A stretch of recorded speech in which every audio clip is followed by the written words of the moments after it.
Hey everyone, welcome back to Around the Emirates podcast with Sara and Mousa, where I speak to guests from across UAE about topics you want to hear about.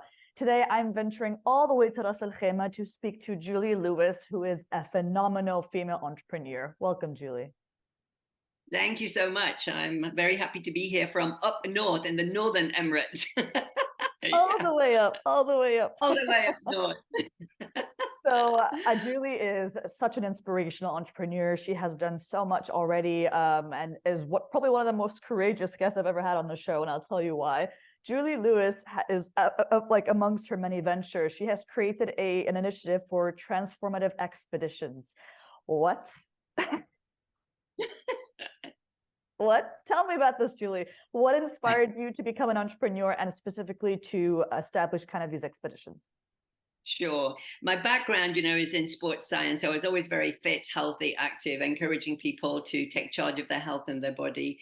And then, literally, after around 18 years in that sphere, I was very much drawn to climb a mountain. And that was, a bit of a late start. I was 40, which is 21 years ago now, to a mountain in Malaysia called Kota Kinabalu. I'd seen it on an educational visit, and I thought, that's the mountain. It was calling to me. So in 2002, which was actually designated as the International Year of the Mountains through United Nations, I decided to go and climb a mountain. And I phoned a few of my friends, do you want to come and climb a mountain? 4 of them said yes, which was amazing. A few other people said, no, we're going to be a party. I said, okay, the party can wait. I'm going to go and climb this mountain.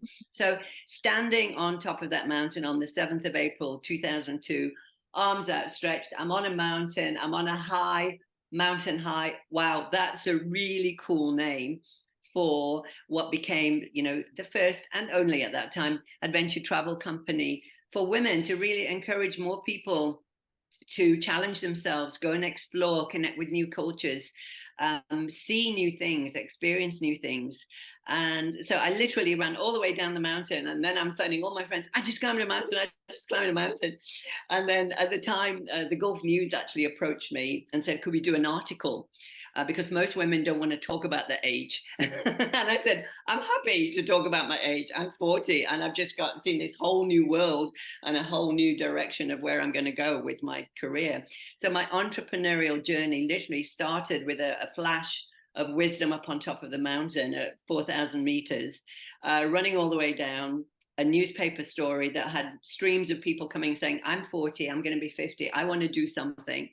And one of them was a lovely Norwegian lady who worked for Dubai Duty Free. And together we put together the Everest Women's Base Camp team in 2003. So we're 18 women, 18 days, all the way to Everest Base Camp, which is the start, obviously, for the big mountain.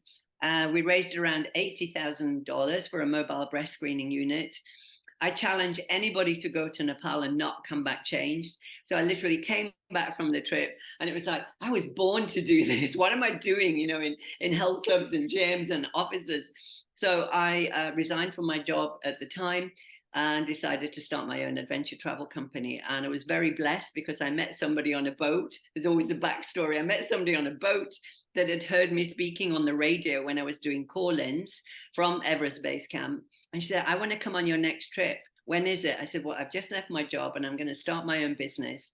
And she had a travel company in Dubai called Creative Travel Solutions. So the very long story short is I came under her umbrella, Mountain High, a division of Creative Travel Solutions. So I could start really quickly, not, big finding out licenses, legalities, bank accounts, everything. It was made super easy. And I just think fortune favors the bold. So 20 years ago, I started Mountain High, and literally was to offer, inspire, encourage more people, in particular women, to live their wildest dreams now. Don't wait until, when the kids have grown up, or when I retire, or then I'll do this. It's like, no, come now. You got to come now and come with me and I'll train you and we'll go together. So over the last 20 years, I've run around 70 expeditions around the globe, to include 10 to the Arctic, the top of the earth, and 3 to Antarctica. Multinational teams of women hiking, biking, kayaking, rafting, jumping out of planes, raising awareness for health issues. And that's really been my food and oxygen for the last 20 years. And it's led into speaking, writing a book, running workshops, all of those kind of things. So Yeah, that's the backstory. It started at 4,000 meters on the 7th of April, 2002 for my birthday. I always like to do something wild on my birthday, something I've not done before, and then have a party. Um, the Everest base camp trip, which was really the key that said, screw it, I'm going to do this kind of thing. And then really it grew organically. You know, I didn't borrow any money. And I could have done. I just said, let me grow this organically. A crawl, walk, run. I've got the legal umbrella now. I'm just going to put out who wants to come to Jordan, who wants to come to Morocco, who wants to come, and it grew organically over a period of years. And I have people now that came on that first base camp trip in 2003 that came to Montenegro with me earlier this year. So lifelong friends and people that meet each other on the trips. That stay forever friends, really. And they go back and they tell their kids or they tell their friends, and I want to come, I want to come. So it's a ripple effect. You go and do something for yourself. It makes you feel good. You come back, people say, what did you do? You look great. You got so much energy. I want some of that. It's go see Julie Lewis. So that's kind of really the background story. And last year I hit the magical tender age of 60. And I thought, I still want to go out and play. I'm not done yet. So I created this 60 years on the planet project to celebrate 60 years, and created a series of expeditions to the Arctic, Antarctica, to walk the Camino, to go to Egypt, to climb a mountain in Turkey. And so really now I'm, again, as I approach this kind of 20 years in business, by the end of October, it's like, okay, so what's next? What's the next evolution? What is nobody else doing, or not many people are doing? How can I go to the next level? Because there's many expedition companies now in Dubai, which is fantastic. I think it's so important that people are encouraged to go and step out their comfort zone and go to new countries, but have that support and build that community. So very exciting. I'd like to think I was the pioneer. I'm an Aries. My star sign is Aries, so I need to be the first and the warrior. And it's like, now what's next? What's next? That's amazing. Yeah. Wow. I can't believe that you have accomplished. I mean, the word accomplishment is an understatement for everything you've just described. Like, you have to have an entire Guinness Book of Records dedicated to you and everything you've done. It's incredible. That's a good idea. That's what I need to do. I need to see if I can gotta apply for that. But I mean, this question might kind of seem a bit irrelevant now because you've literally gone through every challenge possible. But throughout your career as an entrepreneur, and in establishing, like you said, like kind of the first of its kind initiatives that you've done, what would you say has been your main challenge, and how do you feel you overcame it? I think, on a personal level, and this is kind of a universal thing, when we lose our parents, and I lost my parents in 2019 and 2021 within 2 years of each other, that was huge, because, they gave you this gift of life, and it was for you to really make them proud, make them, see, she's doing this, she's here, there, and everywhere. And so I know they're still here in the ether, but I think that was a really kind of defining moment. I mean, I do have 2 sisters and a brother, but I have family, which is good, and I'm married, so that's great. But it's just really, I just think I used to pick up the phone, or we used to do Zoom calls, and so I think that's a universal challenge. I think it's probably one of the hardest things we do. Say goodbye to the people that we love, that gave us life and everything. And then really, I think on a business side, entrepreneurial side, and again, I think this goes for everybody, it's not just me, 2020, when you think it's a roaring 20s, I'm going to go gung-ho, I'm going to go here, I'm going to go there.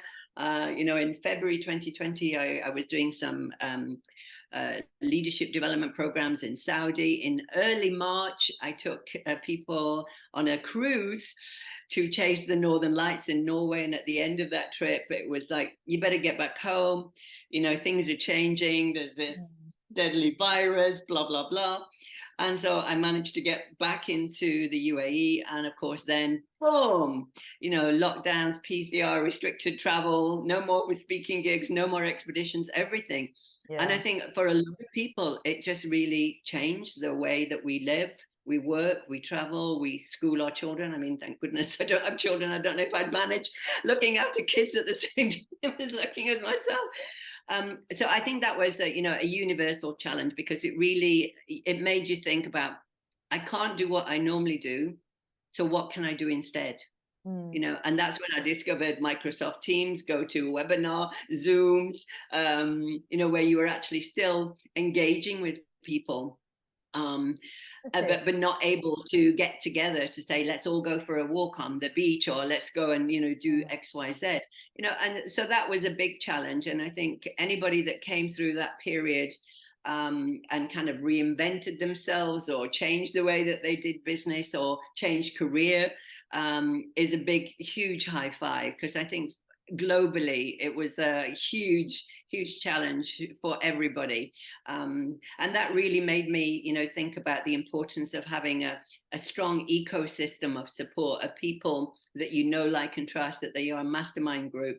Someone who can I call if I need a good laugh, who can I call if I need to bawl my eyes out and talk a load of gobbledygook, and they'll just say okay, and then we focus on solutions. Or who can I call to say, do you know anybody that can help me set up a kind of studio in my bedroom with lighting and things? Because I need to do all this thing online now. Normally I'm speaking on a stage, and now I'm in my bedroom creating a little studio and a backdrop and things. So I learned a lot. So, I think with all of these challenges, whether it's in business, in life, in finances, career, relationships, each and every experience, we grow, we learn something. At the time, we just think, Yeah.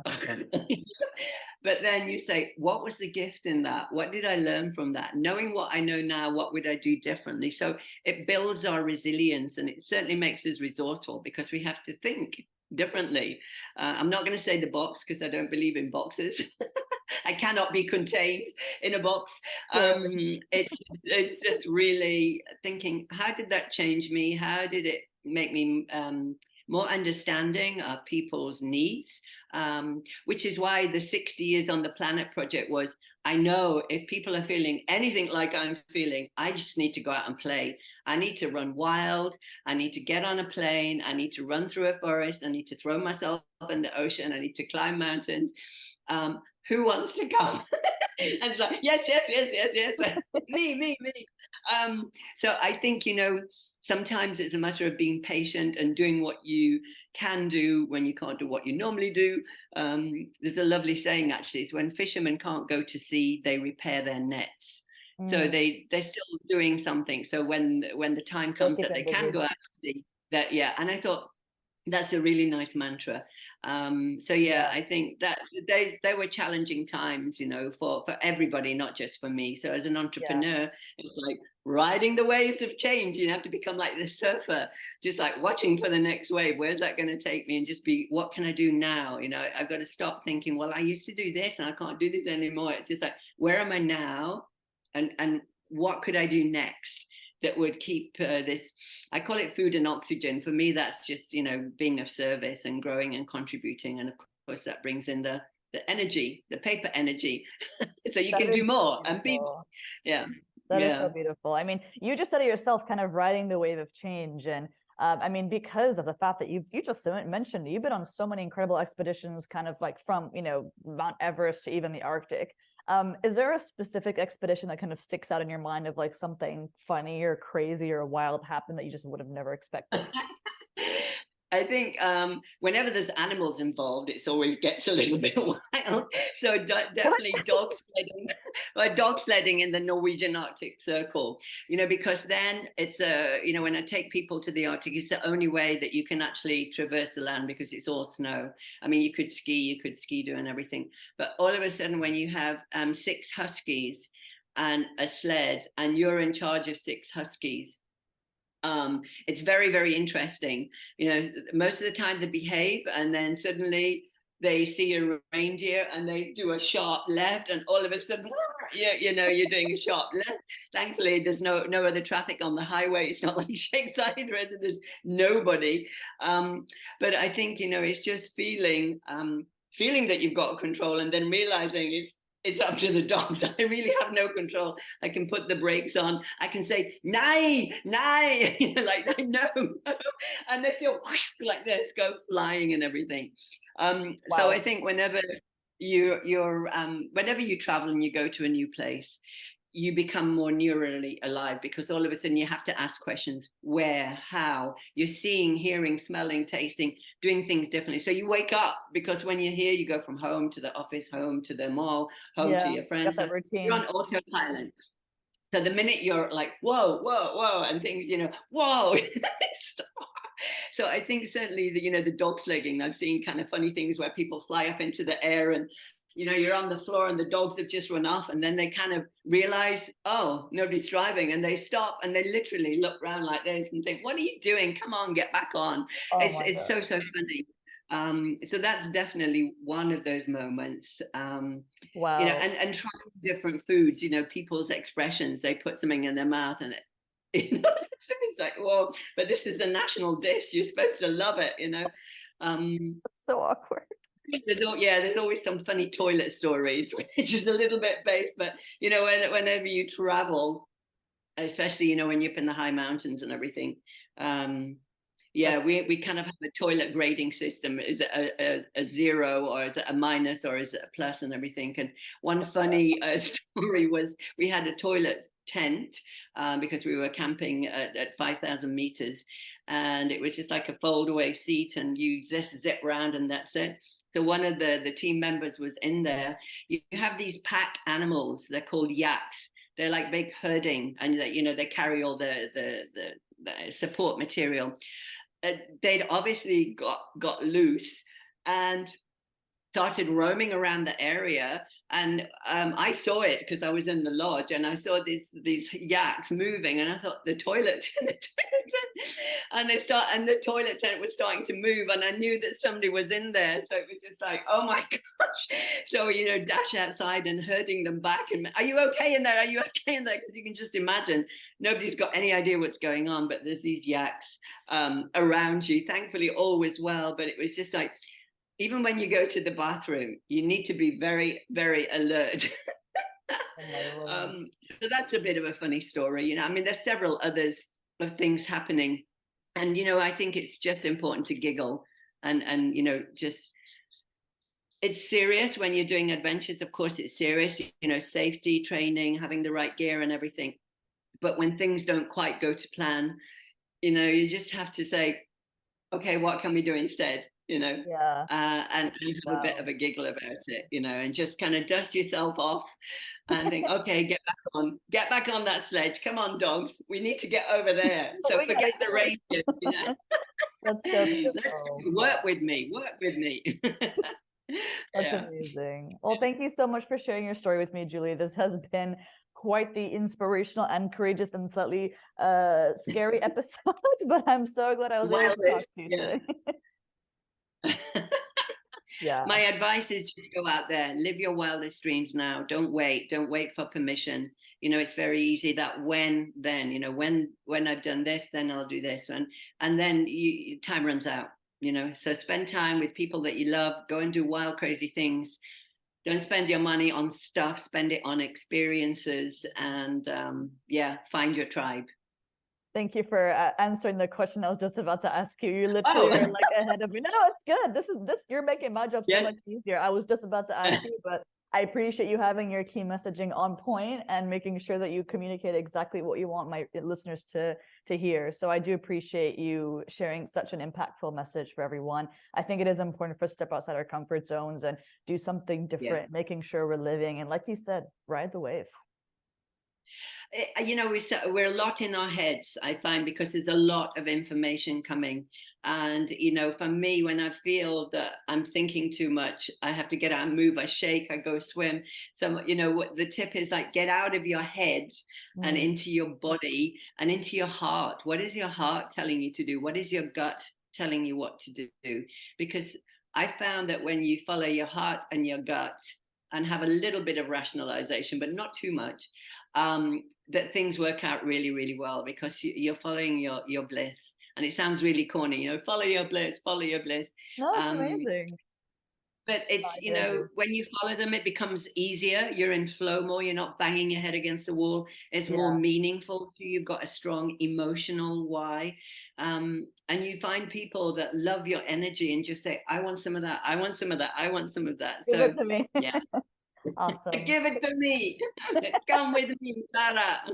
I love it. I love your vibe. Yeah, Thank you so yeah. much for your time, Julie. This has been so enlightening. I really appreciate your time.